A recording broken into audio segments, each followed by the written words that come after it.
Socialist രാഷ്ട്രങ്ങളെപ്പോലും അത്ഭുതപ്പെടുത്തിയിട്ടുള്ള ഒരു കാര്യമാണ്. കഴിഞ്ഞ ദിവസം AKG സെൻറ്ററിലേക്ക് എത്തിച്ചേർന്ന ചൈനീസ് ഡെലിഗേഷൻ്റെ ഭാഗമായിട്ട്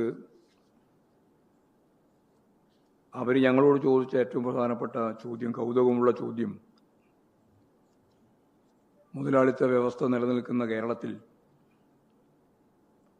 ഇടതുപക്ഷ സർക്കാരുകൾ അധികാരത്തിൽ വന്ന് മാറി മാറി വന്ന പരിസ്ഥിതിയിൽ എങ്ങനെ നിങ്ങൾക്ക് അതിദാരിദ്ര്യം അവസാനിപ്പിക്കാൻ സാധിച്ചു എന്നുള്ള ചോദ്യമാണ് അവർ ചോദിച്ചത്. ആരോഗ്യമേഖലയിലും വിദ്യാഭ്യാസ മേഖലയിലുമെല്ലാമുള്ള നേട്ടങ്ങൾ ചൂണ്ടിക്കാണിച്ചുകൊണ്ട് കേരളത്തെ സംബന്ധിച്ചിടത്തോളം ഞങ്ങൾക്ക് ഏറെ പഠിക്കാനുണ്ട് എന്നാണ് അവർ പറഞ്ഞത്. മുതലാളിത്ത രാഷ്ട്രങ്ങളിൽ നിന്നുള്ളവർ പോലും കേരളത്തിൻ്റെ മാതൃക തീർച്ചയായിട്ടും പഠിക്കേണ്ടതുണ്ട് എന്ന് പറയാൻ തുടങ്ങിയിട്ട് കാലങ്ങളായി. രാഷ്ട്രപതിയുടെ ഈ അടുത്ത ദിവസത്തിലുള്ള സന്ദർശനത്തിലും അവർ ഇക്കാര്യം എടുത്തു പറയുകയുണ്ടായി. കർണാടകത്തിലെ കോൺഗ്രസ് മന്ത്രിയും എന്തിനേറെ രാഹുൽ ഗാന്ധി പോലും കേരളത്തിൻ്റെ മാതൃകയെ പിന്തുണയ്ക്കുകയാണ് ചെയ്തിട്ടുള്ളത്. ഇപ്പോൾ ഐക്യ കേരളം രൂപീകരിച്ച് ജന്മിത്വം അവസാനിപ്പിച്ച നമ്മുടെ നാട് അതിദാരിദ്ര്യം അവസാനിപ്പിക്കുന്നതിനു വേണ്ടിയുള്ള ശ്രമം വളരെ ശക്തിയായിട്ട് നടത്തുകയുണ്ടായി. ഇത് ലോകത്ത് തന്നെ കേരളത്തെ സംബന്ധിച്ചിടത്തോളം ഒരു മാതൃകയായി കാണുന്നു എന്ന കാര്യത്തിൽ തർക്കമില്ല. ഇത് കേരളീയർക്ക് ആകെ അഭിമാനിക്കാൻ സാധിക്കുന്ന ഒരു നേട്ടമാണ്. ഇപ്പോൾ ലോകത്തിൻ്റെ വികസന ചരിത്രത്തിലും രാഷ്ട്രീയ പഠനങ്ങളിലും ഉന്നതമായൊരു പാഠപുസ്തകമായി കേരളം മാറുന്നു എന്നുള്ളതാണ് അതിൻ്റെ ഏറ്റവും പ്രധാനപ്പെട്ട കാര്യം. മുതലാളിത്ത വ്യവസ്ഥ, അതിൻ്റെ പ്രതിസന്ധിയെപ്പറ്റി നമുക്കെല്ലാവർക്കും അറിയാം. സമ്പന്നർ കൂടുതൽ സമ്പന്നരാകുകയും ദരിദ്രർ കൂടുതൽ ദരിദ്രരാകുകയും ചെയ്യുന്നതാണ് മുതലാളിത്തത്തിൻ്റെ ഏറ്റവും ശ്രദ്ധേയമായ പ്രതിസന്ധി. അങ്ങനെ മുതലാളിത്ത പ്രതിസന്ധി നിലനിൽക്കുന്ന ഒരു ലോകത്ത് മുതലാളിത്തത്തിൻ്റെ തന്നെ ഭാഗമായിട്ടുള്ള കേരളത്തിൽ, മുതലാളിത്ത സമ്പദ് വ്യവസ്ഥയുടെ ഭാഗമാണ് ഇന്ത്യ, അതിൻ്റെ ഭാഗം തന്നെയാണ് കേരളം. അതിദാരിദ്ര്യം അവസാനിപ്പിക്കാൻ സാധിക്കുന്നു എന്നുള്ളത് ഞാൻ നേരത്തെ പറഞ്ഞതുപോലെ കേരളമെന്ന നാടിൻ്റെ കൃത്യമായ ചരിത്രപരമായ വളർച്ചയും വികാസവും ഒരു പാഠപുസ്തകം പോലെ പഠിക്കേണ്ടുന്ന കാര്യം തന്നെയാണ്.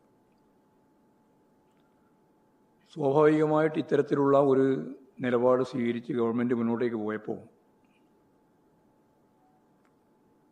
ഇടതുപക്ഷ ജനാധിപത്യ മുന്നണി ഗവൺമെൻറ്റിൻ്റെ 2ാം ടേമിലെ ആദ്യത്തെ മന്ത്രിസഭാ യോഗമാണ് നീതി ആയോഗിൻ്റെ കണക്കനുസരിച്ച് 0.7% അതിദരിദ്രരാണ് കേരളത്തിലുള്ളത് എന്ന കണക്ക് നമ്മുടെ മുമ്പിൽ വന്നത്. ആ മന്ത്രിസഭാ യോഗം തീരുമാനിച്ചു, ഈ അതിദരിദ്രരായ ആളുകൾ, ഈ 0.7% ആരൊക്കെയാണ്?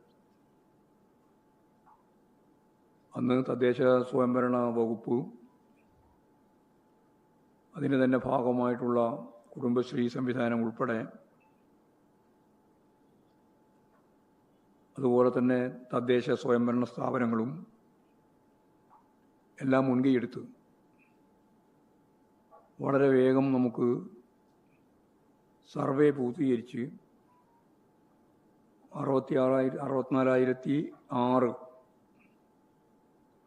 അതിദരിദ്രരുടെ കുടുംബമുണ്ട് എന്ന് വ്യക്തതയോടുകൂടി കണക്ക് ലഭിക്കുകയുണ്ടായി. പിന്നീട് നടന്ന പ്രവർത്തനത്തിൽ ഈ ഓരോ കുടുംബത്തെയും സൂക്ഷ്മാംശം പരിശോധിച്ച് അവർക്കാവശ്യമുള്ള, അവരെ പൊതുധാരയിലേക്ക് എത്തിക്കുന്നതിന് വേണ്ടിയുള്ള എന്തൊക്കെ കാര്യങ്ങളാണ് നിർവഹിക്കേണ്ടത് എന്നതിനെ സംബന്ധിച്ച് വ്യക്തമാക്കി വിവിധ ഡിപ്പാർട്ട്മെൻറ്റുകൾ ചേർന്ന് കേരളത്തിലുടനീളം ആ പ്രവർത്തനങ്ങൾ നടത്തി വന്നതിൻ്റെ തുടർച്ചയിൽ നിന്നാണ് 2 വർഷം മുമ്പ് തന്നെ കണ്ണൂർ ജില്ലയിലെ കുറ്റ്യാട്ടൂർ പഞ്ചായത്ത് ആദ്യത്തെ അതിദരിദ്രരില്ലാത്ത പഞ്ചായത്തായിട്ട് മാറിയിട്ടുണ്ട്. ഇങ്ങനെ ഓരോ പഞ്ചായത്ത്, ഓരോ നഗരസഭ, ഓരോ മണ്ഡലം, ഓരോ ജില്ല അതിദരിദ്രരില്ലാത്ത മേഖലയായിട്ട് പ്രഖ്യാപിക്കുകയും വരുന്ന 1-ാം തീയതി ലോകത്തിൻ്റെ മുമ്പ് തന്നെ ആവേശകരമായ, അത്ഭുതകരമായ ഈ കാര്യം കേരളത്തിൻ്റെ ബഹുമാന്യനായ മുഖ്യമന്ത്രി പ്രഖ്യാപിക്കാൻ പോവുകയാണ്. അതിനുവേണ്ടി പ്രത്യേക നിയമസഭാ സമ്മേളനം തന്നെ ചേരുകയാണ്. അന്നേ ദിവസം 10,000-കണക്കിന് ആളുകൾ പങ്കെടുക്കുന്ന വലിയ സമ്മേളനം തിരുവനന്തപുരത്ത് ചേരാൻ തീരുമാനിച്ചിട്ടുണ്ട്. സാമൂഹ്യ ജീവിതത്തിലെ പ്രമുഖരായ കമലഹാസനും മമ്മൂട്ടിയും മോഹൻലാൽ ഉൾപ്പെടെയുള്ള എല്ലാ തുറകളിലുമുള്ള പ്രമുഖ വ്യക്തികൾ ഉൾപ്പെടെ ചേരുന്ന ഒരു മഹാസമ്മേളനത്തിൽ വെച്ച് ഈ കാര്യം ലോകത്തെ അറിയിക്കുകയാണ്. അന്നേ ദിവസം കേരളത്തിലുടനീളം എല്ലാ വാർഡുകളിലും വലിയ രീതിയിലുള്ള ജനകീയ മുന്നേറ്റം സൃഷ്ടിക്കാൻ കഴിയുന്ന ആളുകളെ പങ്കെടുപ്പിച്ചുകൊണ്ട്, എല്ലാ ആപാലവൃദ്ധം ജനതയെ പങ്കെടുപ്പിച്ചുകൊണ്ട് ഈ കേരളത്തിൻ്റെ പ്രത്യേകതയെ ജനങ്ങൾക്ക് മനസ്സിലാവുന്ന രീതിയിൽ പ്ലക്കാർഡുകളും ഭാവനാപൂർവമായ മറ്റ് സാമഗ്രികളെല്ലാം ഉപയോഗിച്ച് ആ വാർഡ് അതിർത്തിയിൽ പ്രകടനവും അതിനുശേഷം ഒരു യോഗവും തുടർന്ന് പായസദാനം ഉൾപ്പെടെയുള്ള കാര്യങ്ങളും ഒരു സന്തോഷത്തിൻ്റെ വളരെയേറെ പ്രധാനപ്പെട്ട ഒരു പരിപാടിയായി ഈ 1-ാം തീയതിത്തെ പരിപാടിയെ മാറ്റണം എന്നാണ് കേരളത്തിലുടനീളം തീരുമാനിച്ചത്. നവംബർ 1 കേരളത്തെ സംബന്ധിച്ചിടത്തോളം കേരള പിറവി ദിനമാണ്. അതോടൊപ്പം നവകേരള പിറവി ദിനവുമായി മാറുകയാണ്. ആ ഗൗരവത്തോടുകൂടി ഈ പരിപാടി സംഘടിപ്പിക്കണമെന്നാണ് ഞങ്ങൾ കണ്ടിട്ടുള്ളത്. തിരുവനന്തപുരം ജില്ലയിൽ 1-ാം തീയതി ഞാൻ നേരത്തെ പറഞ്ഞ പരിപാടി നടക്കുന്ന പശ്ചാത്തലത്തിൽ പാർട്ടി എടുത്ത ഈ തീരുമാനം 31-ാം തീയതി തിരുവനന്തപുരം ജില്ലയിലെ എല്ലാ വാർഡുകളിലും സംഘടിപ്പിക്കാനാണ് ഉദ്ദേശിക്കുന്നത്. തിരുവനന്തപുരം 31-ാം തീയതിയും മറ്റ് 13 ജില്ലകളിലും 1-ാം തീയതിയും ഈ വിജയാഹ്ലാദ പ്രകടനത്തിൻ്റെ ഭാഗമായിട്ടുള്ള പരിപാടികൾ മുഴുവൻ ജനങ്ങളെയും അണിനിരത്തിക്കൊണ്ട് സംഘടിപ്പിക്കണം എന്നാണ് ഞങ്ങൾ കണ്ടിട്ടുള്ളത്. എല്ലാ വിഭാഗം ജനങ്ങളും ഈ പരിപാടിയുമായി സഹകരിക്കണം എന്ന് അഭ്യർത്ഥിക്കാനാണ് ഇങ്ങനെയൊരു കാര്യം ഞാനിപ്പോൾ ചൂണ്ടിക്കാണിക്കുന്നത്. ഇതാണിന്ന് പ്രധാനമായിട്ട് പറയാനുള്ളത്.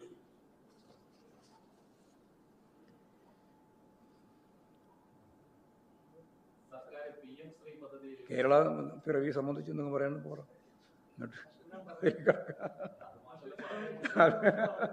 അതെ, അതാണല്ലോ ഞാൻ പറയാൻ ഉദ്ദേശിച്ച പ്രധാനപ്പെട്ട വിഷയം. നിയമസഭാ സമ്മേളനം ശരിയാണ്. വളരെ പ്രമുഖരായ ആളുകളെല്ലാം പങ്കെടുക്കുന്ന ഒരു വലിയ സമ്മേളനം ഇതിൻ്റെ ഭാഗമായിട്ട് ചേരുകയാണ്. അങ്ങനെ ലോകത്ത് തന്നെ മുതലാളിത്ത സമൂഹത്തിൽ അതിദാരിദ്ര്യം അവസാനിപ്പിക്കുന്ന ഏറ്റവും പ്രധാനപ്പെട്ട കേന്ദ്രം കേരളമായിരിക്കും എന്നുള്ളതാണ് ലോകത്തോട് നമുക്ക് പറയാനുള്ള ഏറ്റവും പ്രധാനപ്പെട്ട ഒരു കാര്യം.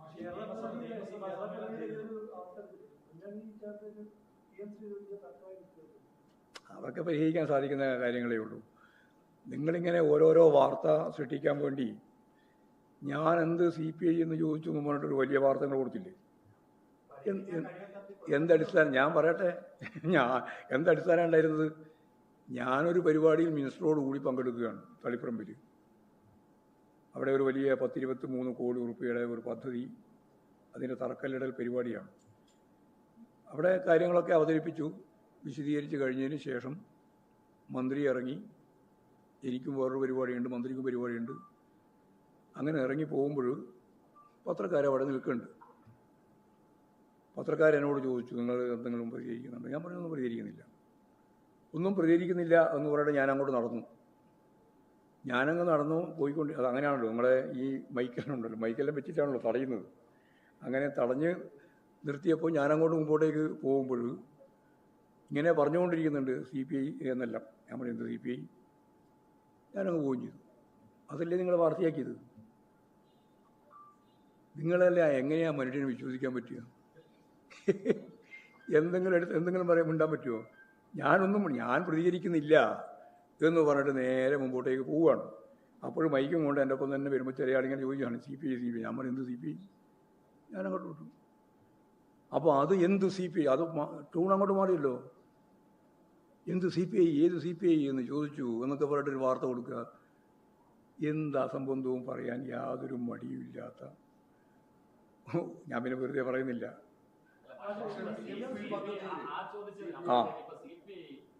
അപ്പോൾ ആ ചോദിച്ചതിനെ നിങ്ങൾ പറഞ്ഞു, നിങ്ങൾ എങ്ങനെയാണ് വാർത്ത കൊടുത്തത്? ആരായാലും എങ്ങനെയാണ് വാർത്ത കൊടുക്കുക? ഞാനൊരു വാർത്തയായിട്ട് പറഞ്ഞതോ, അല്ലെങ്കിൽ ഞാൻ പ്രതികരിക്കുന്നില്ല എന്ന് പറഞ്ഞിട്ട് ഞാൻ നേരെ മുമ്പോട്ടേക്ക് പോവുകയാണ്. അങ്ങനെ മുന്നോട്ടേക്ക് പോയിക്കൊണ്ടിരിക്കുന്ന ഘട്ടത്തിൽ ഇങ്ങനെ അടിപെടുന്നുണ്ടാവുമല്ലോ, മർമറിങ് പോലെ, CPI പോലെ. എന്ത് CPI എന്ന് പറഞ്ഞിട്ട് ഞാനങ്ങോട്ട് പോയി. ആ എന്ത് CPI എന്ന് ചോദിച്ചതിൻ്റെ സ്പിരിറ്റ് അങ്ങോട്ട് മാറ്റിയിട്ട് ഞാനെന്തോ CPIനെ അപഹസിക്കുന്ന നിലപാട് സ്വീകരിച്ചു എന്നുള്ള വാർത്തയില്ലേ നിങ്ങൾ കൊടുത്തത്? അത് തെറ്റാണ് എന്നുള്ളതാണ് എനിക്ക് പറയാനുള്ളത്. അത്തരത്തിലുള്ള വാർത്താ ശകലങ്ങൾ, വാർത്തയെ ശകലമല്ല, അതാണ് ഇതിന് വേറൊരു രസം. വാർത്തയുടെ ഭാഗമായിട്ട് എന്തെങ്കിലും പറഞ്ഞിട്ട് തിരക്കില്ല. ഞാൻ പ്രതികരിക്കുന്നില്ല എന്ന് പറഞ്ഞതാണ് വാർത്ത. അത് കൊടുത്താലും എനിക്ക് കുഴപ്പമില്ല. അല്ല, ആ വിഷയം ഒരു പ്രധാനപ്പെട്ട വിഷയമാണല്ലോ. നിങ്ങൾക്ക് ഇഷ്ടമുള്ള വിഷയം മാത്രമല്ല എടുക്കേണ്ടത്, എല്ലാ വിഷയവും എടുക്കണ്ടേ? നിങ്ങളൊരു വാർത്ത ഉണ്ടാക്കുന്നതിൻ്റെ പൊള്ളത്തരം പറയാനാണ് ഞാൻ ഈ കാര്യം പറഞ്ഞു. ഇതല്ലാതെ പറയട്ടെ ആരെങ്കിലും, അല്ലെങ്കിൽ വേറെ ഏതെങ്കിലും ഒരു വ്യൂ കാണിക്കട്ടെ. ഞാൻ തളിപ്പറമ്പിൽ താലൂക്ക് ആസ്പത്രിയുടെ മുമ്പിൽ നിന്ന് ഞാൻ ഒന്നും പ്രതികരിക്കുന്നില്ല എന്ന് പറഞ്ഞിട്ട് നിങ്ങളുടെ മൈക്കിൻ്റെ മുമ്പിലേക്ക് കൂടി ഞാൻ നടന്നു പോവുകയാണ്. നടന്നു പോകുമ്പോൾ അവിടെ നിന്ന് ഇവിടുന്ന് എല്ലാം മർമറിങ് പോലെ CPI എന്ന് പറഞ്ഞപ്പോൾ ഞാൻ എന്ത് CPI എന്ന് പറഞ്ഞിട്ട് ഞാൻ അങ്ങോട്ട് പോയി. അത് പിന്നെ ഇങ്ങനെ ഒരു വാർത്തയാക്കി കൊടുത്തത് ശരിയോ തെറ്റോ? നിങ്ങളുടെ അഭിപ്രായം പറ. നിങ്ങൾക്ക് എന്താ പറയാൻ പറ്റാത്തത്? നിങ്ങൾക്ക് പറയാൻ പറ്റൂല. പറ്റുമോ? അതാ കാര്യം. അപ്പോൾ എന്തെങ്കിലും വാർത്ത ഉണ്ടാക്കാൻ വേണ്ടിയുള്ള ശ്രമം നടത്തുന്നതിൽ കാര്യമില്ല. ശരി, അത് ശരിയല്ലേ? അത് ശരിയാ. എനിക്ക് ചോദിച്ചു,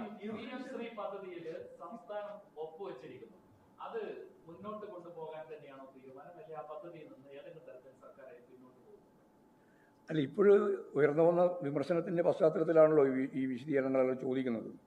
ഞങ്ങൾക്കതിൽ ഒരു തർക്കമില്ല.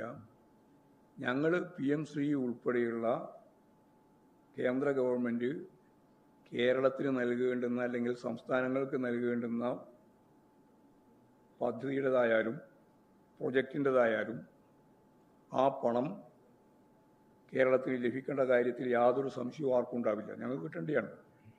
അതിന് മുമ്പൊന്നും നിബന്ധനയുണ്ടായിരുന്നില്ല. ജവഹർലാൽ നെഹ്റുവിൻ്റെ കാലം മുതൽ പഞ്ചവത്സര പദ്ധതി അങ്ങനെയാണല്ലോ തുടങ്ങുന്നത്. അതൊന്നും നിബന്ധനകളില്ല. ഗവൺമെൻറ്റിനെ സഹായിക്കാൻ വേണ്ടിയിട്ടാണ്, ഫെഡറൽ സംവിധാനത്തിൻ്റെ ഭാഗമാണ്. പിന്നീട് ഇന്ദിരാഗാന്ധിയുടെ കാലം മുതലാണ് ഓരോരോ നിബന്ധനകൾ വന്നു തുടങ്ങിയത്. പിന്നീട് ഇപ്പോൾ വലിയ രീതിയിലുള്ള നിബന്ധനകൾ ഈ കേന്ദ്ര ഗവൺമെൻറ്, BJP ഗവൺമെൻറ് മുന്നോട്ടേക്ക് വെച്ച് സംസ്ഥാനങ്ങൾക്ക് തരേണ്ടുന്ന പണം തരാതിരിക്കുന്ന പ്രവർത്തനം നടത്തിക്കൊണ്ടിരിക്കുകയാണ്. നമുക്ക് തരേണ്ടുന്ന ഒരു 8,000-ഓളം കോടി ഉറുപ്പിക കേന്ദ്ര ഗവൺമെൻറ് തരാൻ പല നിബന്ധനകളും പറഞ്ഞിട്ടും പല കാര്യങ്ങൾ പറഞ്ഞിട്ടും തരാതിരിക്കുന്നു.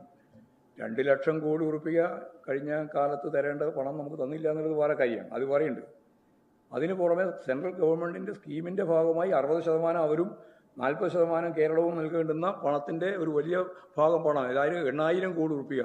ധനകാര്യ വകുപ്പ് മന്ത്രിയോട് ഇന്ന് സംസാരിച്ചപ്പോൾ പറഞ്ഞത് 8,000 കോടി ഉറുപ്പിക നെല്ലിൻ്റെ സംഭരണം ഉൾപ്പെടെയുള്ള കാര്യങ്ങളിൽ തരാൻ ബാക്കിയാണ്. അത് തരുന്നില്ല. ഓരോരോ നിബന്ധനകൾ വെച്ച് നമുക്ക് തരാതിരിക്കുകയാണ്. നമുക്ക് കേരളത്തിന് അർഹതപ്പെട്ട പണം തരിക തന്നെ വേണം. ഇതൊരു കാര്യം. പിന്നെ ഓരോന്നിനും നിബന്ധന വെക്കുകയാണ്. അത് ഒന്നിന് മാത്രമല്ല. ഇപ്പം ഉന്നത വിദ്യാഭ്യാസ മേഖലയിൽ നിബന്ധന വെച്ചു, വീട് നിർമ്മിക്കുന്നതുമായിട്ട് ബന്ധപ്പെട്ടതിന് നിബന്ധന വെച്ചു.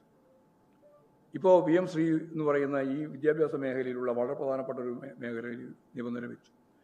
എല്ലാം നിബന്ധന വെച്ചുകൊണ്ട് ഇങ്ങനെ കേരളം ഉൾപ്പെടെയുള്ള സംസ്ഥാനങ്ങളെ അതിശക്തിയായിട്ട് ബാധിക്കുന്ന രീതിയിൽ നിലപാടുകൾ സ്വീകരിച്ചുകൊണ്ടിരിക്കുകയാണ്. ആ നിലപാടുകൾ സ്വീകരിക്കുന്നതിനെ ഇവിടെ യഥാർത്ഥത്തിൽ ഏത് ഗവൺമെൻറ്റും ഫെഡറലിസത്തിൻ്റെ ഭാഗമായിട്ടുള്ള കാര്യം മുന്നോട്ടേക്ക് വെക്കുമ്പോൾ ഈ നിലപാടിനെ എതിർക്കണ്ടല്ലേ? കോൺഗ്രസ് നിലപാടിനെ എതിർക്കുന്നുണ്ടോ? കോൺഗ്രസ് ഇവിടെ ഇപ്പോൾ സമരം നടത്താൻ പുറപ്പെട്ടിരിക്കുകയാണ്. വളരെ വിചിത്രമായ കാര്യം, കോൺഗ്രസിന് ഒരു അക്ഷരം ഉണ്ടാകാൻ അവകാശമില്ല. കോൺഗ്രസിൻ്റെ കാലത്ത് തന്നെയാണ് BJPയുടെ കാലത്ത് കോൺഗ്രസ് എല്ലാം അംഗീകരിച്ചതാണ്. ഇന്ത്യയിൽ ആദ്യമായിട്ട് PM ശ്രീ പദ്ധതിയിൽ ഒപ്പിട്ട ഗവൺമെൻറ് കോൺഗ്രസ് ഭരിക്കുന്ന സന്ദർഭത്തിൽ രാജസ്ഥാൻ ഗവൺമെൻറ്റാണ്. കർണാടകത്തിൽ ഇപ്പോൾ അവരെ ഭരിക്കുന്നുണ്ട്, അവിടെയുണ്ട്, തെലുങ്കാനയിലുണ്ട്. അത്രയിലെ സംസ്ഥാനമുള്ളൂ. ഇപ്പോൾ മുമ്പത്തെ പോലെ സംസ്ഥാനമില്ല. അവിടെയെല്ലാം ഒപ്പിട്ടിട്ടുണ്ട്, അവിടെയെല്ലാം നടപ്പിലാക്കുന്നുണ്ട്. എന്നിട്ട് ഇവിടെ ഇടതുപക്ഷ ജനാധിപത്യ മുന്നണിയെ അടിക്കാൻ ഒരു വടി കിട്ടുമല്ലോ എന്ന് വിചാരിച്ചിട്ട് അതിൻ്റെ മേലെ നിലപാട് സ്വീകരിച്ച് കൊണ്ടുപോകുന്ന ഒരു സമീപനമാണ് കോൺഗ്രസിനുള്ളത്. കോൺഗ്രസിൻ്റെ ഇരട്ടത്താപ്പാണ്. അവർക്ക് രാഷ്ട്രീയമാണ്. കേരളത്തിൽ ഒരു വികസന പ്രവർത്തനവും നടത്താൻ പാടില്ല എന്ന രീതിയിലുള്ള നിലപാട് സ്വീകരിക്കുകയാണ് അവർ ചെയ്യുന്നത്. ഞങ്ങളെ സംബന്ധിച്ചിടത്തോളം ഞങ്ങൾ നയപരമായിട്ട് അന്നും ഇന്നും ഇനി നാളെയും ഈ PM ശ്രീ പദ്ധതിയുടെ ഭാഗമായിട്ടുള്ള നിബന്ധനകൾക്കെതിരാണ്. എന്നാൽ ഞാൻ നേരത്തെ പറഞ്ഞതുപോലെ എല്ലാ മേഖലയിലും ഗവൺമെൻറ് കേരളത്തിന് നൽകേണ്ടുന്ന പണം തരാതിരിക്കുന്നു. അത് ചെറിയ രീതിയിലുള്ളതല്ല, ആയിരക്കണക്കിന് കോടി. ഇപ്പോൾ ധനകാര്യ വകുപ്പ് മന്ത്രി പറഞ്ഞ പോലെ 8000-ഓളം കോടി ഉറുപ്പിക നമ്മുടെ നെല്ല് സംഭരിച്ചത് ഉൾപ്പെടെയുള്ള പൈസ തരാതിരിക്കുന്നു. ഓരോ നിബന്ധന വെച്ചുകൊണ്ടാണ്. അപ്പോൾ ഇതെല്ലാം വെച്ചുകൊണ്ടുള്ള ശക്തിയായ നിലപാടാണ് കേന്ദ്ര ഗവൺമെൻറ് സംസ്ഥാനങ്ങൾക്കെതിരായിട്ട് ഒരുതരം സാമ്പത്തിക ഉപരോധം പോലെ ചെയ്തുകൊണ്ടിരിക്കുന്നത്. PM ശ്രീയുടെ ഭാഗമായിട്ടും അത് തന്നെയാണ് സംഭവം. അത് കുറേ കൊല്ലമായി. ഇപ്പം തുടങ്ങിയതല്ല, 2-3 വർഷമായി ഇതിൻ്റെ മേലെ നടക്കാൻ തുടങ്ങിയിട്ട്. വലിയ രീതിയിലുള്ള സമരം നടന്നിട്ടുണ്ട്, പ്രക്ഷോഭം നടന്നിട്ടുണ്ട്. ഞങ്ങൾ അന്നും ഇന്നും CPIM എന്ന രീതിയിലായാലും CPI എന്ന രീതിയിലായാലും എല്ലാവരും PM ശ്രീ പദ്ധതി എന്നുള്ള ഈ നിബന്ധനയെ അതിശക്തിയായിട്ട് അന്നും ഇന്നും എതിർത്തുകൊണ്ടിരിക്കുകയാണ്. നാളെയും അത് തന്നെയാണ് അറിയുക. അതാണ് അത് ഗവൺമെൻറ്, അത് ഞാൻ പറഞ്ഞില്ല, അത് ഗവൺമെൻറ്റുമായിട്ട് ബന്ധപ്പെട്ട കാര്യങ്ങളാണ്. ഗവൺമെൻറ്റുമായിട്ട് ബന്ധപ്പെട്ട കാര്യങ്ങൾ ഇടതുപക്ഷ പ്രസ്ഥാനം, ഞങ്ങളുണ്ട്, CPI ഉണ്ട്. CPI ആണല്ലോ ഞങ്ങളുടെ മുന്നണിയിലെ ഏറ്റവും പ്രബലമായ ഒരു ഇടതുപക്ഷ പാർട്ടി. സ്വാഭാവികമായിട്ടും ഞങ്ങളും അവരൊക്കെ ആയിട്ട് ചർച്ച ചെയ്ത് ആ കാര്യങ്ങളെല്ലാം പരിഹരിക്കും. ഞങ്ങൾക്ക് സമയം എന്താ ഉള്ളത്? അല്ലാന്ന് അതൊക്കെ ഭരണപരമായ പ്രശ്നമാണ്. ഭരണപരമായ പ്രശ്നം ഉൾപ്പെടെയുള്ള കാര്യങ്ങൾ ഞങ്ങൾ ചർച്ച ചെയ്യും. ചർച്ച ചെയ്ത് ആവശ്യമായ നിലപാട് സ്വീകരിക്കാൻ ചെയ്യും. നിബന്ധന മാത്രമേ എതിർക്കുള്ളൂ.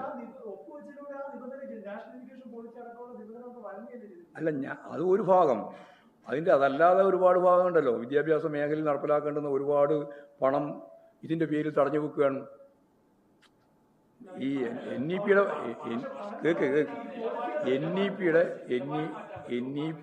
ഏത് അപ്പോൾ നിങ്ങളുടെ വിചാരം എന്താ പറഞ്ഞാൽ ഇടതുപക്ഷ ജനാധിപത്യ മുന്നണിയുടെ നയം നടപ്പിലാക്കുന്ന ഒരു ഗവൺമെൻറ്റാണ് ഈ ഗവൺമെൻറ് എന്നാണോ നിങ്ങൾ ധരിച്ചിട്ടുള്ളത്? അത് ആദ്യം EMS 1967 പറഞ്ഞത് പഠിക്കണം. ഞങ്ങൾക്ക് നയമുണ്ട്, പാർട്ടിക്ക്, ഇടതുപക്ഷ പാർട്ടികൾക്ക് നയമുണ്ട്. ആ നയം മുഴുവൻ ഈ ബൂർഷ്വാ രാഷ്ട്രീയ പ്രസ്ഥാനം, ഞാൻ നേരത്തെ പറഞ്ഞില്ലേ, എപ്പോഴും പറഞ്ഞുകൊണ്ടിരിക്കുന്നതാണ് ഭരണകൂടം എന്ന് പറയുന്നത് കുത്തക മുതലാളിത്തത്തിൻ്റെയും ഭൂപ്രഭുത്വത്തിൻ്റെയും സാമ്രാജ്യത്വത്തിൻ്റെയും വർഗഘടനയുടെ ഭാഗമായി നിൽക്കുന്ന ഒരു ഗവൺമെൻറ്റായി ഗവൺമെൻറ്. അല്ലാണ്ട് കമ്മ്യൂണിസ്റ്റ് ഗവൺമെൻറ്റും അല്ല. ഇടതുപക്ഷ ഗവൺമെൻറ് എന്ന് പറഞ്ഞാൽ അതിൻ്റെ അർത്ഥം ഒരു സോഷ്യലിസ്റ്റ് സമ്പദ് വ്യവസ്ഥയിലേക്ക് പോയിരിക്കുന്നു എന്നുമല്ല. ജനാധിപത്യ വിപ്ലവം പോലും നടന്നിട്ടില്ല. അങ്ങനെയുള്ള ഒരു സംസ്ഥാനമാണ്. അപ്പോൾ നല്ല പരിമിതിയുണ്ട് ഞങ്ങൾക്ക് ഈ പരിപാടികളെല്ലാം നടപ്പിലാക്കുന്നതുമായിട്ട് ബന്ധപ്പെട്ട്. ഞങ്ങൾ ഉന്നയിക്കുന്ന മുദ്രാവാക്യങ്ങൾ തന്നെ പ്രാവർത്തികമാക്കുന്ന കാര്യത്തിലൊക്കെ വലിയ വ്യത്യാസമുണ്ട്.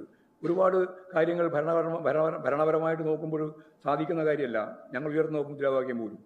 പക്ഷേ ഇതെന്താ ഉണ്ടായതെന്നുള്ള ഉൾപ്പെടെയുള്ള കാര്യങ്ങൾ ഞങ്ങൾ CPI ഉൾപ്പെടെ ഞങ്ങളെല്ലാം യാതൊരു തരത്തിലുള്ള മുൻവിധിയും ഇല്ലാതെ ചർച്ച ചെയ്ത് ആവശ്യമായ നിലപാട് സ്വീകരിച്ച് ഇടതുപക്ഷ ജനാധിപത്യ മുന്നണി മുന്നോട്ടേക്ക് പോവുക തന്നെ ചെയ്യും. അതിൽ എന്തെങ്കിലും തർക്കം ഉണ്ടാവുമെന്ന് വിചാരിച്ചിട്ട് ഇപ്പോൾ കാത്തിരിക്കുന്നത് പോലെ UDF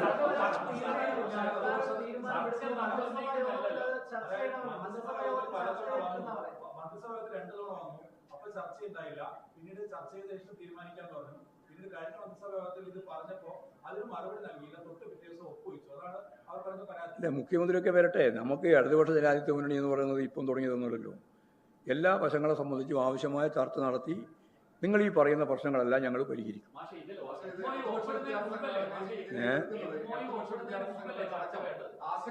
ഞങ്ങൾ തന്നെ ആശങ്ക പ്രകടിപ്പിക്കില്ലേ? പിന്നെ നിങ്ങളിതിനെ വേറെ വിഷമിക്കുന്നത്? ഞാൻ തന്നെ പറഞ്ഞില്ലേ ആശങ്ക. ഞങ്ങളിതിനെതിരാണ്, അന്നും എതിരാണ്, ഇന്നും എതിരാണ്, നാളെയും എതിരാണ്. അത്രയും പറഞ്ഞാൽ പിന്നെ വേറെ നിങ്ങൾ അതിൽ കൂട്ടിച്ചേർത്ത് പറയേണ്ട കാര്യമുണ്ട്. ഞങ്ങൾ ഉറപ്പായിട്ട് നിലപാടല്ലേ സ്വീകരിക്കും. ഞങ്ങളുടെ നിലപാട്, അതായത് പാർട്ടിയുടെ നിലപാട്, ഈ PM-ശ്രീ പദ്ധതി ഉൾപ്പെടെയുള്ള കാര്യങ്ങൾ നിബന്ധന വെച്ച് ഗവൺമെൻറ്റിനോട് ഫെഡറൽ സംവിധാനത്തിൻ്റെ ഭാഗമായിട്ട് കൈകാര്യം ചെയ്യേണ്ടുന്ന ഒരു സമൂഹത്തിൽ അതിൽ നിന്ന് വ്യത്യസ്തമായ വലിയേട്ട നിലപാട് സ്വീകരിക്കുന്നു എന്നുള്ളത് ഒരിക്കലും വെച്ച് പൊറിപ്പിക്കാൻ സാധിക്കുന്ന ഒന്നല്ല. ആ നിലപാടിൽ നിന്ന് ഞങ്ങൾ മാറിയിട്ടില്ല. എന്നാൽ ഞാൻ നേരത്തെ പറഞ്ഞതാണ് പ്രശ്നം. ആയിരക്കണക്കിന് കോടി ഉറുപ്പിക കേന്ദ്ര ഗവൺമെൻറ് ഞങ്ങൾക്ക് നൽകേണ്ടുന്ന പണം തരുന്നില്ല. ആ തരാതിരിക്കുന്നതിൻ്റെ ഭാഗമായിട്ടുള്ള പ്രശ്നങ്ങൾ കൈകാര്യം ചെയ്യേണ്ടിയുണ്ട്. ആ കൈകാര്യം ചെയ്യേണ്ടത് ഉൾപ്പെടെയുള്ള കാര്യങ്ങൾ ഇടതുപക്ഷ ജനാധിപത്യ മുന്നണി എന്ന രീതിയിൽ ആവശ്യമായ സമയമെടുത്ത് ചർച്ച ചെയ്ത് പരിഹരിക്കും എന്നുള്ളതാണ് ഞാൻ പറയാനുള്ളത്. ഞാൻ ഒരു കാര്യം നിങ്ങളോട് പറഞ്ഞില്ലേ, എന്തെല്ലാം പ്രശ്നങ്ങളുണ്ടോ ആ പ്രശ്നങ്ങളെല്ലാം പരിഹരിക്കുന്ന മുന്നണിയാണ് ഇടതുപക്ഷ ജനാധിപത്യ മുന്നണി. അത് നിങ്ങൾ UDF-കാർ ഇപ്പം തന്നെ തുടങ്ങി ഞങ്ങൾ മുന്നണിയിലേക്ക് ക്ഷണിക്കുന്നു. അമ്മാതിരി UDF തന്നെ. അതേ CPI-ക്കാർക്ക് തന്നെ പ്രശ്നങ്ങളുണ്ടാവുമല്ലോ, ഉറപ്പുണ്ട്. ഞങ്ങൾക്ക് പ്രശ്നമുണ്ടല്ലോ, പിന്നെ CPI-ക്കാർക്ക് പ്രശ്നം ഉണ്ടാവില്ല. CPI ഉൾപ്പെടെയുള്ള ഇടതുപക്ഷ ജനാധിപത്യ മുന്നണി വിശാലമായ അർത്ഥത്തിൽ ഈ കാര്യങ്ങളെല്ലാം ചർച്ച ചെയ്ത് ആവശ്യമായ കൃത്യതയോടുകൂടിയുള്ള നിലപാട് സ്വീകരിച്ച് മുന്നോട്ടേക്ക് പോകും. ഇത് അതാ ഞാൻ പറഞ്ഞത്, ശരിയായ നിലയിൽ തന്നെ നമുക്ക് ഈ പ്രശ്നങ്ങളെല്ലാം കൈകാര്യം ചെയ്ത് മുന്നോട്ടേക്ക് പോകാൻ കഴിയും. എത്രയോ കൊല്ലക്കാരായി ചർച്ച നടത്തിക്കൊണ്ടിരിക്കുകയല്ലേ, ഒരു ദിവസമല്ലല്ലോ ഈ പ്രശ്നങ്ങളൊന്നും വരുന്നത്. ഞാൻ നേരത്തെ പറഞ്ഞ് നിങ്ങൾക്ക് മനസ്സിലായില്ലേ, ഒരു പ്രശ്നം മാത്രമല്ലായിരുന്നു. ഏതെല്ലാം മേഖലയിൽ ഫണ്ട് കിട്ടുന്നതുമായി ബന്ധപ്പെട്ട പ്രശ്നമുണ്ട്, അതെല്ലാ മേഖലയിലുണ്ട്. വ്യാവസായിക മേഖലയിലുണ്ട്, കാർഷിക മേഖലയിലുണ്ട്, ഉന്നത വിദ്യാഭ്യാസ മേഖലയിലുണ്ട്, ആരോഗ്യ മേഖലയിലുണ്ട്. അങ്ങനെ നിരവധി മേഖലയിൽ എല്ലാറ്റിലും ഈ നിബന്ധനകളുണ്ട്. ഈ നിബന്ധനകൾ ഉള്ളപ്പോൾ തന്നെ ഈ ഓരോ മേഖലയിലും നമ്മൾ പണം വാങ്ങിയിട്ടുണ്ട്. അപ്പോൾ ഓരോ മേഖലയിലും പണം വാങ്ങുന്ന സന്ദർഭത്തിൽ ഉണ്ടാകുന്ന നിബന്ധനകളെ സംബന്ധിച്ച് നമ്മൾ ചർച്ചയും ചെയ്തിട്ടുണ്ട്. ഇപ്പോഴും വിദ്യാഭ്യാസ മേഖലയിലുള്ള ഈ ഒരു കാര്യമാണ് ഇപ്പോൾ ചർച്ച ചെയ്യുന്നത്. അതുകൊണ്ട് ആദ്യമായിട്ട് നടക്കാൻ പോകുന്ന ഒരു ചർച്ചയാണ്, ആദ്യമായിട്ട് നടക്കുന്ന ഒരു പ്രശ്നമാണ് നിങ്ങൾ കാണേണ്ടിയില്ല. ഒരുപാട് പ്രശ്നത്തിൻ്റെ ഇടയിൽ ഇതും ഒരു പ്രശ്നമായിട്ട് ഞങ്ങൾ ഗൗരവപൂർവ്വം കണ്ട് ആവശ്യമായ നിലപാട് സ്വീകരിച്ച് ഒരു തരത്തിലുള്ള പ്രശ്നമില്ലാതെ കേൾക്ക് അത് ഞാൻ പറയട്ടെ എന്ന്. അതൊക്കെ സാധിക്കും. നിങ്ങൾ സാധിക്കുന്ന കാണാതെ നിങ്ങൾക്ക് ഭാവിയിൽ അത് നിങ്ങൾക്ക് മനസ്സിലായി എങ്ങനെ സാധിക്കുന്നു. ഒരു സംശയവും വേണ്ട. ഇടതുപക്ഷ ജനാധിപത്യ മുന്നണി ഒറ്റക്കെട്ടായി ഈ കേന്ദ്ര ഗവൺമെൻറ്റിൻ്റെ ഈ നിലപാട് ഉൾപ്പെടെയുള്ള സമീപനത്തിനെതിരായിട്ട് പൊരുതി മുന്നോട്ടേക്ക് പോകും. അതിൻ്റെ ഇടയിൽ വരുന്ന ഓരോ കാര്യവും ഇടതുപക്ഷ ജനാധിപത്യ മുന്നണി മുമ്പും ചർച്ച ചെയ്തിട്ടുണ്ട്, ഇനിയും ഞങ്ങൾ ചർച്ച ചെയ്യും. ചർച്ച ചെയ്ത് ആവശ്യമായ നിലപാട് സ്വീകരിക്കും. അതിൽ മുഖവിലക്ക് എടുത്തുകൊണ്ട് തന്നെയാണ് CPI-യെയും ഞങ്ങൾ കാണുന്നത്.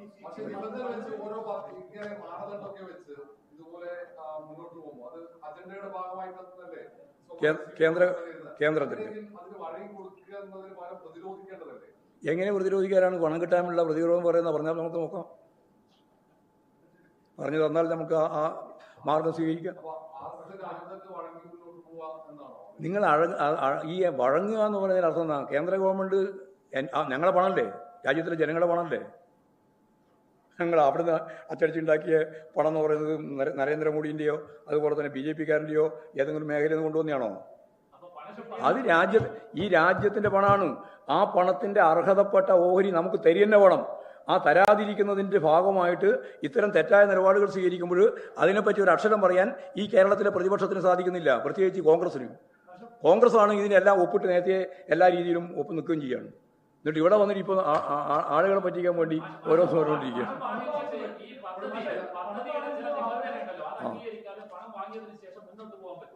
അത് നോക്കാം നമുക്ക് എങ്ങനെയാ പോകുന്നത്. അതൊക്കെയല്ലേ ഞാൻ പറഞ്ഞ ചർച്ച ചെയ്യാം. ഏതൊക്കെ രീതിയിലാണ് നിബന്ധന, എന്തൊക്കെയാണ് നിബന്ധന, അതിൻ്റെ നിബന്ധനകളൊക്കെ വരട്ടെ.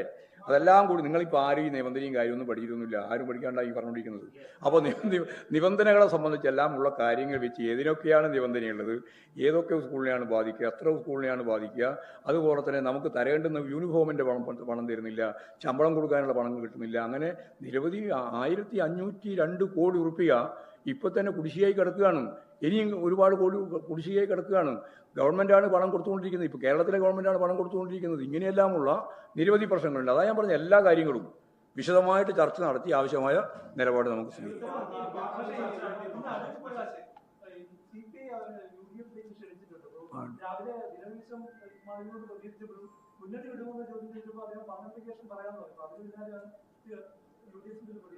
അല്ല, എനിക്കതിലൊന്നും യാതൊരു മറുപടി പറയാനില്ല. കാരണം എന്താ പറഞ്ഞാൽ ഇത് ഏറ്റവും ശക്തമത്തായ ഒരു ഇടതുപക്ഷ ജനാധിപത്യ മുന്നണിയാണ്.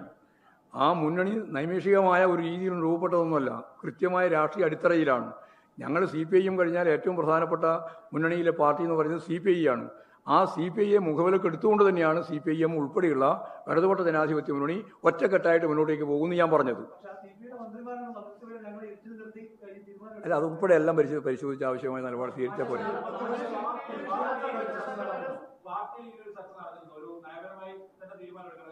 പാർട്ടി ഇപ്പോഴൊന്നുമല്ലല്ലോ, എത്രയോ കൊല്ലമായിട്ട് ഈ കാര്യം ചർച്ച ചെയ്തുകൊണ്ടിരിക്കുകയല്ലേ. PMC ഉൾപ്പെടെ ഞാൻ നേരത്തെ പറഞ്ഞില്ലേ, PMC മാത്രമല്ല, ലോകബാങ്കുമായിട്ട് ബന്ധപ്പെട്ട പ്രശ്നം ഉണ്ടായിരുന്നില്ലേ, ADB ആയിട്ട് ബന്ധപ്പെട്ട പ്രശ്നം ഉണ്ടായില്ലേ. കേന്ദ്ര ഗവൺമെൻറ് ആദ്യകാലത്ത് നെഹ്റുവിൻ്റെ കാലത്ത് പഞ്ചവത്സര പദ്ധതിക്ക് നിബന്ധനകളില്ല, പക്ഷേ ഇന്ദിരാഗാന്ധി മുതൽ നിബന്ധന തുടങ്ങിയിട്ടുണ്ട്. അതിപ്പോൾ ശക്തിപ്പെട്ട് മുമ്പോട്ടേക്ക് പോവുകയാണ് BJPയുടെ ഗവൺമെൻറ് കാലത്ത്. അത് നല്ലതുപോലെ മനസ്സിലാക്കിയിട്ട് തന്നെ ഞങ്ങളിതെല്ലാം നല്ലതുപോലെ ചർച്ച ചെയ്തിട്ടുണ്ട്, ഓരോ ഘട്ടത്തിലും ചർച്ച ചെയ്തിട്ടുണ്ട്. ഇപ്പം നിങ്ങൾക്കറിയാം, ഉന്നത വിദ്യാഭ്യാസ മേഖലയിൽ ഇതേപോലെ പ്രശ്നം വന്നപ്പോൾ പല ഫണ്ടും തടഞ്ഞു വെച്ചു, അപ്പോഴും ചർച്ച ചെയ്തില്ലേ. ആരോഗ്യ മേഖലയിൽ ചർച്ച ചെയ്തില്ലേ. അതേപോലെ തന്നെ വളരെ പ്രധാനപ്പെട്ട ഒരു മേഖലയായിരുന്നല്ലോ നമ്മുടെ ഈ വിവിധ മേഖലയിൽ, ഞാൻ ഓരോരോ മേഖല പറയുന്നില്ല, എല്ലാ മേഖലയിലും ഇങ്ങനെ ഫണ്ട് തടഞ്ഞു വെക്കുന്ന ഘട്ടത്തിലൊക്കെ നമ്മൾ ചർച്ച ചെയ്തിട്ടുണ്ട്. എല്ലാവരുമായിട്ടും ചർച്ച ചെയ്തിട്ടുണ്ട്. ഈ LDFും ചർച്ച ചെയ്തിട്ടുണ്ട്, ഇനിയും ചർച്ച ചെയ്ത് അല്ലാതെ ഞാൻ പറഞ്ഞല്ലോ നേരത്തെ.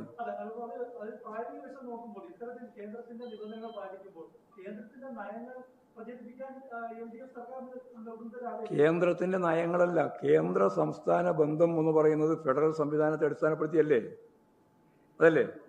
ആ നയം തകർക്കുന്ന ഗവൺമെന്റിന്റെ സമീപനത്തെയാണ് നമ്മൾ ശക്തിയായിട്ട് എതിർക്കേണ്ടത്. അപ്പോൾ അത് എതിർക്കും, അത് എതിർത്തുകൊണ്ട് തന്നെ മുമ്പോട്ടേക്ക് പോകും. ആ എതിർപ്പിന് ഒരു തരത്തിലുള്ള വ്യത്യാസം വരുത്തില്ല. അപ്പോൾ ഇപ്പോഴും വരുത്തില്ല, ഇനിയും അതൊന്നും നടക്കൂല. അതൊന്നും കേരളത്തിൽ നടക്കാൻ പോകുന്നില്ല. അതൊന്നും കേരളത്തെ സംബന്ധിച്ചോ, ഇപ്പോൾ ഇവിടെ വീടെടുക്കുമ്പോൾ വീടിന് ഇവിടെ പേരെഴുതി വെക്കണം എന്നെല്ലാം പറഞ്ഞില്ലേ, അതുകൊണ്ട് മാത്രം കേരളത്തിൽ എന്തെങ്കിലും നടക്കുമോ? അപ്പോൾ ഒരു കാര്യം വളരെ വ്യക്തമാണ്, ഞങ്ങളുടേതായ നിലപാട് വ്യക്തമാക്കിയിട്ടുണ്ട്. അത് PMCയെ സംബന്ധിച്ചിടത്തോളം ഒരു സംശയമുള്ളതല്ല, ഞങ്ങൾ ആ നിലപാടിനോട് യോജിക്കുന്നതല്ല. എന്നാൽ ഗവൺമെൻറ് സംവിധാനത്തിൻ്റെ ഭാഗമായിട്ട് കാര്യങ്ങൾ കൈകാര്യം ചെയ്യുമ്പോൾ പണവും കിട്ടണം, നിലപാട് നടപ്പിലാക്കുകയും ചെയ്യും എന്ന് പറഞ്ഞാൽ ഈ അവരുടെ നിലപാട് നടപ്പിലാക്കാൻ പറ്റുകയും ചെയ്യില്ല എന്ന ഒരു അന്തരാള ഘട്ടമുണ്ടല്ലോ. ആ ഘട്ടത്തെ നമുക്ക് എങ്ങനെയാണ് തരണം ചെയ്യേണ്ടത് എന്നത് CPI ഉൾപ്പെടെയുള്ള എല്ലാവരുമായിട്ടും ചർച്ച ചെയ്ത് ആവശ്യമായ നിലപാട് സ്വീകരിക്കാം എന്നാണ് ഞാൻ പറഞ്ഞത്. അല്ലാതെ അതിലൊരു കടുംപിടുത്തം പിടിച്ച് അങ്ങോട്ടും ഇങ്ങോട്ടും നിൽക്കേണ്ട കാര്യമില്ല. കൂട്ടായിട്ടുള്ള മുന്നണിയും ചർച്ച ചെയ്യുകയാണ്, അതിൻ്റെ ഭാഗമായിട്ട് കാര്യങ്ങൾ ചർച്ച ചെയ്യേണ്ടി വരും. ചർച്ച ചെയ്യും. അല്ല, അത് ഉൾപ്പെടെയല്ലേ ഞാൻ പറഞ്ഞത് ചർച്ച ചെയ്യാം.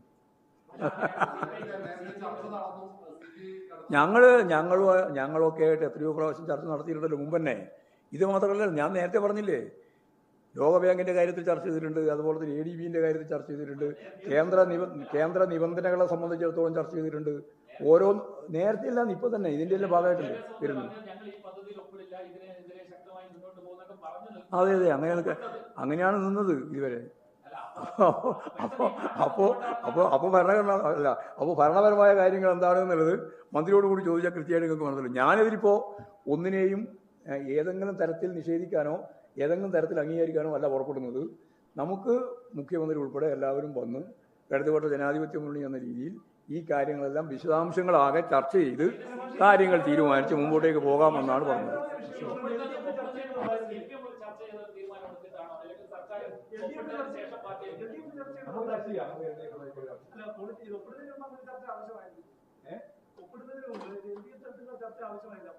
ഞങ്ങളുടെ LDF രീതിയിൽ എല്ലാ കാലത്തും ചർച്ച ചെയ്തുകൊണ്ടിരിക്കുകയല്ലേ, എപ്പോഴും ചർച്ച ചെയ്തിട്ടില്ല.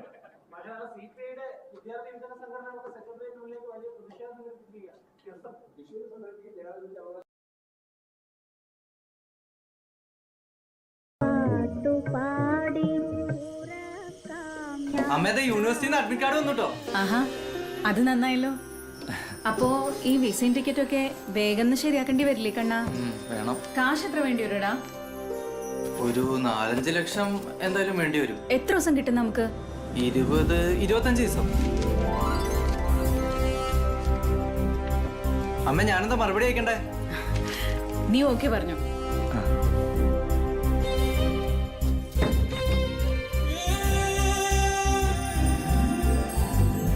KSFE, ഈ നാടിന്റെ ധൈര്യം.